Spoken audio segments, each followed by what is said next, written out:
ಬಡ ಮತ್ತು ಅನಾಥ ಬಾಲಕಿಯ ಶಿಕ್ಷಣಕ್ಕೆ ನೆರವಾಗಲೆಂದು ಕುಮಟಾದ ಜನಸಾಮಾನ್ಯರ ಸಮಾಜ ಕಲ್ಯಾಣ ಕೇಂದ್ರವು ಸ್ಕೂಲ್ ಬ್ಯಾಗ್ ಮತ್ತು ಕಲಿಕಾ ಪರಿಕರಗಳನ್ನು ನೀಡುವ ಮೂಲಕ ಶೈಕ್ಷಣಿಕ ಪ್ರೇಮ ಮೆರೆದಿದೆ.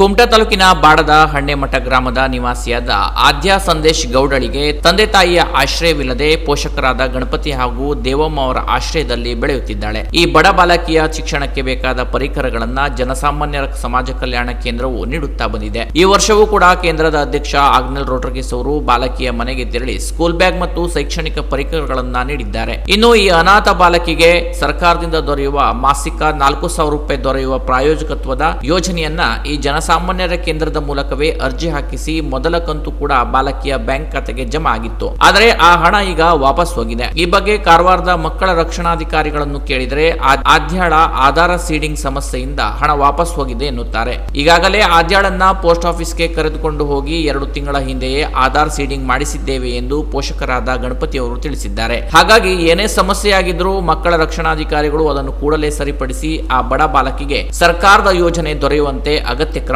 ವಹಿಸಬೇಕು. ಇಲ್ಲವಾದರೆ ರಾಜ್ಯ ಮಕ್ಕಳ ರಕ್ಷಣಾ ಆಯೋಗಕ್ಕೆ ಆದ್ಯಾಳ ಪರವಾಗಿ ದೂರು ನೀಡುವುದಾಗಿ ಕೇಂದ್ರದ ಅಧ್ಯಕ್ಷ ಆಗ್ನೆಲ್ ರೋಡ್ರಿಗಿಸ್ ಅವರು ಎಚ್ಚರಿಸಿದ್ದಾರೆ. ಈ ಸಂದರ್ಭದಲ್ಲಿ ಸರ್ಕಾರಿ ನಿವೃತ್ತ ನೌಕರ ನಾಗೇಶ್ ಹಾಗೂ ಕೃಷ್ಣ ಪಟ್ಕಾರ್ ಇದ್ದರು. Canara plus news Kumta.